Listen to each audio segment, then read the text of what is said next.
के परम ज्ञानी राजा थे। उनके दीर्घकाल तक संतान न होने के कारण दुखी हुए। राजा ने अपने राज्य के सब विद्वान ज्योतिषी ब्राह्मण पुरोहित आमंत्रित कर एकत्रित किए। सबका यथायोग्य सत्कार कर कहा कि हे भविष्यदर्शी विद्वान विप्रों, आप सब गणना कर यह बताने की कृपा करें कि मेरे भाग्य में कोई संतान है या नहीं। तत्काल राजा के प्रश्न का उत्तर देने के लिए विद्वान ज्योतिषियों ने अपनी अपनी ज्योतिष गणनाएं प्रारंभ कर दी। कुछ समय पश्चात सब गंभीर होकर राजा की ओर देखने लगे। राजा ने कहा कि आप लोग संकोच त्याग कर सच्ची बात कहिए। ज्योतिष बोले कि हे राजन, आपके प्रश्न का उत्तर प्रसन्नता बढ़ाने वाला नहीं है, फिर भी सत्य को छिपाना नहीं है, आपको बता ही देना है। आपके एक अत्यंत रूपवान बुद्धिमान धर्मपरायण कन्या उत्पन्न होगी, परंतु अपने विवाह के 1 वर्ष बाद विधवा हो जाएगी। यही विधि का विधान है। ज्योतिषियों की भविष्यवाणी सुनकर राजा बहुत दुखी हुए। वो कन्या और अपने राज्य के भविष्य की चिंता में बहुत दुखी हो गए। कालांतर में राजा की एक कन्या उत्पन्न हुई, जिसका नाम सावित्री रखा गया। वह समयानुसार बचपन व्यतीत कर युवा हुई और विवाह योग्य आयु की हो गई। राजा अपनी कन्या के विवाह का परिणाम सोचकर ही दुखी हो जाते।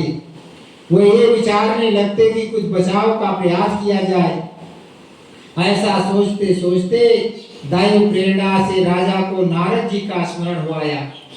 धर्मात्मा राजा ने आवाहन कर नारद जी को बुलाया और सारी बातें बता दी।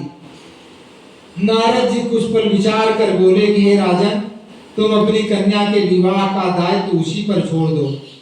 तुम अपनी कन्या से कहो कि वो अपने लिए स्वयं ही कोई योग्य वर तलाश ले। तुम्हारी कन्या जिस योग को अपने भावी पति के रूप में तुम्हारे सामने प्रस्तुत करे, तुम उसी के साथ अपनी कन्या का पूर्ण शास्त्रोक्त विधि से विवाह कर दो। राजा ने अपनी कन्या सावित्री को बुलाया और नारद जी की बातें बताकर पूछा, हे पुत्री सावित्री, तुम कहो तुम्हारा क्या विचार है। सावित्री बोली कि हे पिताजी, मैं नारद जी के आदेश का प्रसन्नता पूर्वक पालन करूंगी। राजा को कुछ सांत्वना प्राप्त हुई। अब राजपुत्री सावित्री ने सखी सहेलियों, दास दासियों और अनुचरों सहित भावी पति के योग्य व्यक्ति को ढूंढने में भ्रमण करना प्रारंभ कर दिया। अनेकों नगर वन पार कर सावित्री एक छोटे से रमणीक जंगल में पहुंची। वहां पहुंचकर सावित्री ने अपना रथ रुकवाया। कुछ देर प्रकृति की सुंदरता निहारने के बाद सावित्री विश्राम करने लगी। आंख खुलने पर एक वृक्ष की डाल पर बैठकर कुल्हाड़ी से लकड़ी काटता एक सुंदर बलिष्ठ गौरवर्ण युवक दिख पड़ा। उस युवक को देखकर सावित्री उस युवक के चेहरे के भावों, मुखाकृति और स्वभाव का ध्यान पूर्वक अध्ययन करती रही। युवक का मौन निरीक्षण करते हुए काफी समय व्यतीत करने के बाद सावित्री ने अपने अनुचरों द्वारा उस युवक को बुलावा भेजा। सावित्री द्वारा बुलाए जाने पर सत्यवान उसके पास आ पहुंचा। सावित्री द्वारा परिचय पूछे जाने पर सत्यवान ने कहा कि हे राजकुमारी, मैं एक दरिद्रता प्रभावित कुलीन युवक हूँ, इसी जंगल में रहता हूँ। मेरे साथ ही मेरे माता पिता भी रहते हैं, वह अंधे हैं। मैं जंगल की लकड़ी काट कर बाजार में बेचता हूँ। इसी से उन तीनों प्राणियों का जीवन निर्वाह होता है। मेरा नाम सत्यवान है। आप कहिए मैं आपकी क्या सेवा करूं। उस सत्यवान नामक युवक की शालीनता, शिष्टता और स्पष्टवादिता से सावित्री बड़ी प्रभावित हुई। उसने युवक के गुणों से प्रभावित होकर उससे विवाह करने का निश्चय किया। ऐसा निर्णय लेते ही सावित्री ने युवक से शांत गंभीर स्वर में विनम्रता पूर्वक विवाह का प्रस्ताव रखा। सावित्री का प्रस्ताव सुनकर सत्यवान ने कोमल नम्र स्वर में कहा, हे राजकुमारी, मेरे साथ विवाह करना आपके लिए उचित नहीं है। मेरे साथ ही आप भी दुखों और संकटों से घिर जाएंगी। इसके बाद सावित्री बार बार विवाह का आग्रह करने लगी। सत्यवान तरह तरह से समझाता रहा, परंतु सावित्री के हट करने पर सत्यवान ने कहा, समीप ही मेरी कुटिया है, वहां मेरे माता पिता हैं, आप उनके पास चले। अच्छा हो कि ये बात उनके सामने हो। सत्यवान के प्रस्ताव से उत्साहित होकर सावित्री उसकी कुटिया में गई। वहां सत्यवान के अंधे माता पिता ने भी सावित्री को हर तरह से समझाया, पर सावित्री ने अपनी ओर से उन्हें तरह तरह के आश्वस्त कर विवाह की स्वीकृति प्राप्त करने में सफलता प्राप्त कर ली। सत्यवान ने भी विवाह के लिए स्वीकृति दे दी। सत्यवान की कुटिया से लौटकर सावित्री अपने माता पिता के पास पहुंची और संपूर्ण वृत्तांत बता दिया। सावित्री अपने पिता से वार्तालाप कर ही रही थी कि उसी समय नारद जी आ पहुंचे। वह बोले कि तुमने अपना पति किसे चुना है। इस पर सावित्री ने पुनः सारी बातें नारद जी के सामने भी दोहरा दी। नारद जी बोले कि सत्यवान एक गुणवान, रूपवान, सदाचारी, सज्जन युवक है, परंतु विवाह के 1 वर्ष बाद ही उसकी मृत्यु हो जाएगी। इसलिए हे सावित्री, तुम अपने लिए पुनः किसी अन्य व्यक्ति को चुनो। सत्यवान अल्पायु, कम उम्र में मरने वाला है। नारद जी की बात सुनकर सावित्री बोली कि हे नारद, दया भय से मैं धर्म विमुख नहीं हो सकती। हिंदू नारी जीवन में एक बार अपने पति का चुनाव करती है। मैं सत्यवान को अपना पति चुन चुकी हूँ, अब वचन भंग कर पाप की भागी नहीं बनूंगी। नारद जी और सावित्री के पिता ने उसे तरह तरह से समझाया, पर सावित्री सत्यवान से ही विवाह करने पर दृढ़ रही। तो नारद जी ने कहा कि तुम्हारा कल्याण हो, जीवन सुखी हो। नारद जी से आशीर्वाद देकर विदा हो गए। नारद जी आशीर्वाद देकर विदा हो गए। सावित्री की इच्छा अनुसार उसके पिता ने उसका विवाह सत्यवान के साथ कर दिया। सावित्री को ज्ञात था कि 1 वर्ष बाद उसके पति की मृत्यु हो जाएगी। ऐसे में यदि शंकर जी को प्रसन्न कर लिया जाए तो विधि के विधान पर भी विजय पाई जा सकती है, क्योंकि शंकर जी के विषय में प्रसिद्ध है, मैटहि कठिन कुवंक भाल के भावी हूँ मेट सकहि त्रिपुरारी। अर्थात शंकर जी में शक्ति है कि विधाता का विधान भी बदल सकते हैं।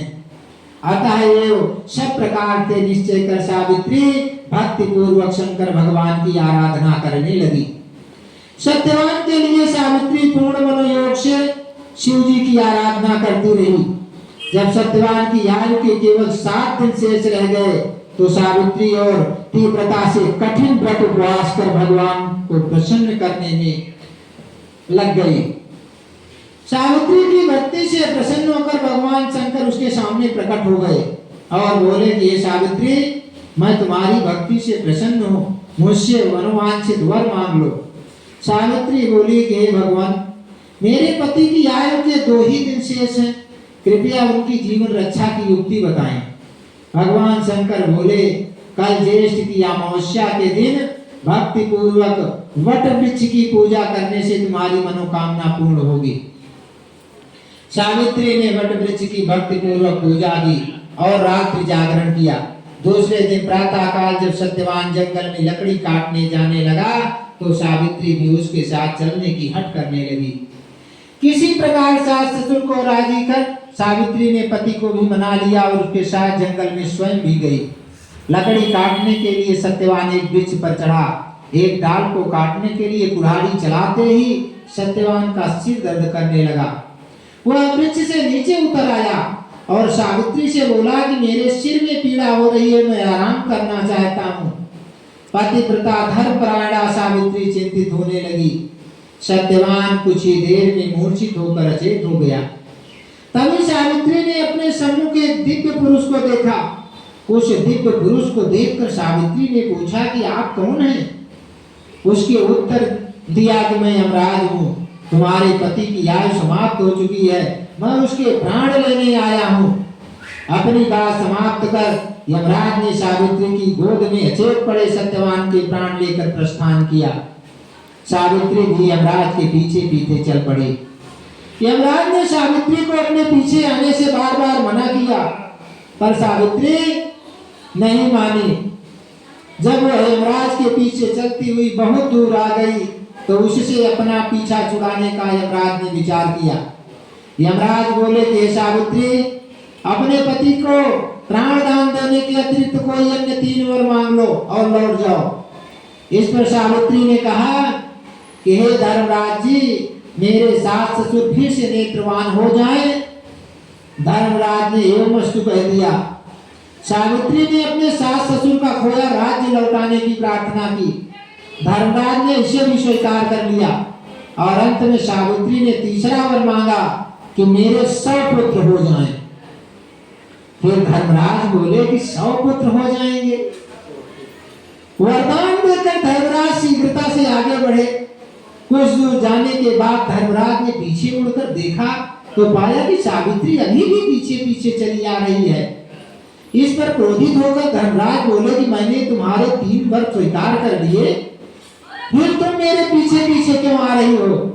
सावित्री बोली कि हे भगवान, आपने मुझे पुत्रवती होने का वर दिया है, फिर भी आप मेरे पति के प्राण लेकर जा रहे हैं। पति के बिना मैं कैसे पुत्रवती बनूंगी? सावित्री का तर्क सुनकर और अपने वरदान देने की गलती का अनुभव कर धर्मराज बौखला गए। पुनः संयत होकर बोले कि सावित्री, तेरा सुहाग तो नहीं था, परंतु बड़े आशाएं तमावश करने से और पार्वती जी की पूजा करने से तेरा पति जीवित हो जाएगा। बड़ी चतुरता से तुमने मुझे धर्म संकट में डाला है। जाओ, वरदान असत्य नहीं होगा। अपने पति के पास जाओ, तुम्हारे पहुंचते सत्यवान जीवित हो उठेगा। सावित्री अपने पति के पास लौट कर आई तो वह जीवित हो उठा। दोनों प्रसन्न होकर घर आए। यमराज के पहले दोनों वरदान भी पूरे हो गए। सावित्री के सास ससुर को दिखाई देने लगा, उनका राज्य भी वापस मिल गया। यह सब बड़ सायत अमावस्या के व्रत का प्रभाव था। इस व्रत को सर्वप्रथम सावित्री ने मनाया, अतएव इस व्रत का दूसरा नाम वट सावित्री वटम भी हुआ। हे भगवान, जिस प्रकार आपने सावित्री को अचल सुहाग दिया, वैसे ही सभी को देना। जो भी इस कहानी को कहता सुनता है, उसकी सब मनोकामनाएं पूर्ण होती हैं। सावित्री के पिता को पुराने श्राप से मुक्ति प्राप्त हुई। सावित्री के पिता स्वपति को भी 100 पुत्र प्राप्त हुए। उन्होंने सारे बिलोरा पिटवा दिया कि कहते सुनते जेठ की अमावस्या आएगी, जब बड़ की पूजा करना और बड़ के पत्तों का गहना बनाकर पहनना। सावित्री सत्यवान ने भी 100 पुत्र प्राप्त करके दीर्घायु तक राज्य भोगा और अंत में वैकुंठ सिधारे। प्रत्येक सौभाग्यवती स्त्री के लिए यह व्रत अवश्य करना चाहिए। बोलो गणेश भगवान की जय, बोलो शंकर भगवान की जय।